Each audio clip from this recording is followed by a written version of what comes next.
We have yet another stablecoin that's lost its peg, and Ripple Labs has penned a new deal to become a payment provider. And the XRP SEC case takes a crazy twist as the SEC refuses to comply with Judge Netburn's order and delays proceedings yet again. Wait to hear why they're delaying it this time. And just wait until we get to the SEC XRP case. This will have you furious. But first, HUSD stablecoin loses dollar peg, drops to 90 cents as liquidity shrinks.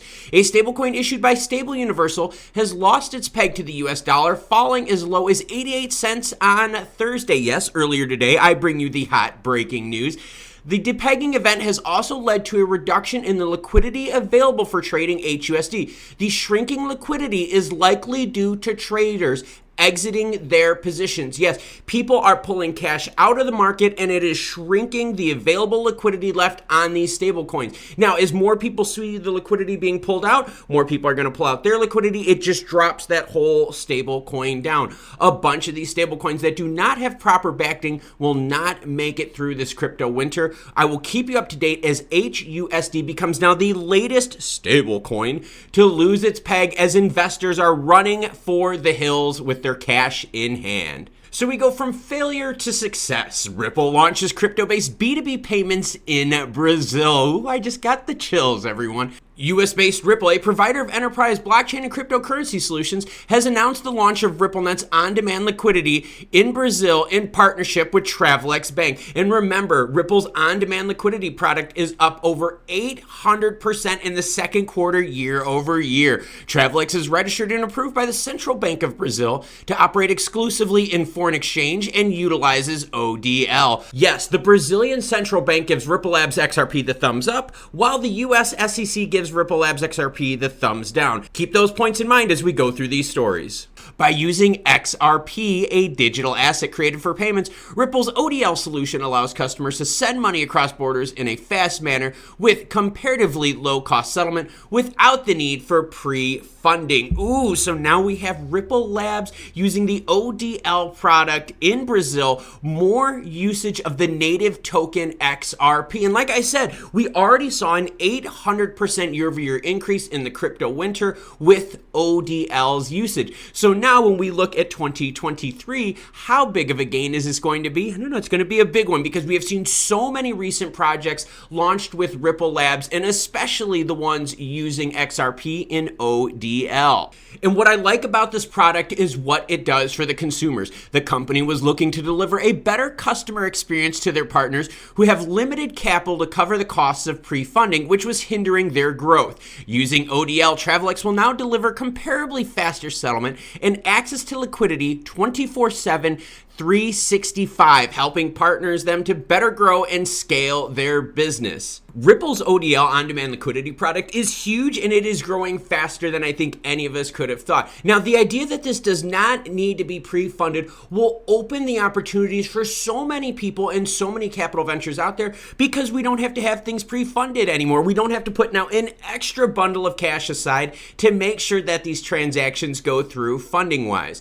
But now onto the Ripple Labs versus SEC story. This one is going to piss you off, but I think we can read between the lines here and say, guess what, SEC? You know you've lost. You are now grasping for any straw you can to delay things in hopes that something just takes a crazy turn in your favor, but I don't think that's going to happen. Now onto the XRP SEC case update. Do you remember a couple weeks ago when I brought you the story with Judge Netburn saying to the SEC, hey, look, the Hinman stuff is not protected by attorney-client privilege. You must release these documents for the court. Well, guess what, everyone? Things are taking a crazy twist here. The SEC to submit Hinman speech documents yet brings new accusations. And remember, Judge Netburn has already ordered SEC to bring forth these documents, but the SEC is doing something different. Through the process of the lawsuit, there have been several claims, rulings, and orders. A recent report is that the SEC is yet to adhere to a court ruling.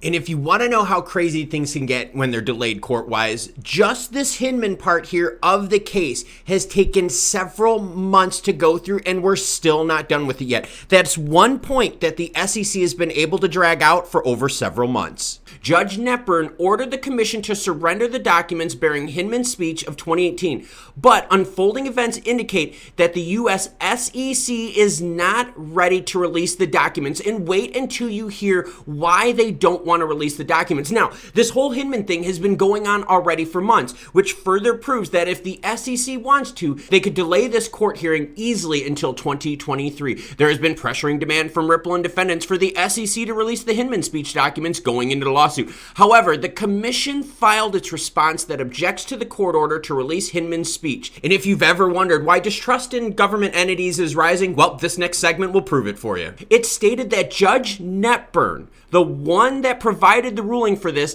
did not get the law correct. Yes, everyone, the SEC is actually saying that the judge overhearing this is not getting the law correct. The SEC maintained through its filing that the speech document is irrelevant to the defendant's claims, even though Netburn said produce it. She did. She said produce it. It stated that those documents are internal drafts without public use. Hence, the defendants or any other market individual have no rights to see or access them. The SEC is dragging their feet yet again, even though Judge Netburn has said, hey, you have to provide these documents. They are not covered with attorney-client privilege, and yet the SEC is still saying, no, Netburn, you have the law wrong. We're the right ones.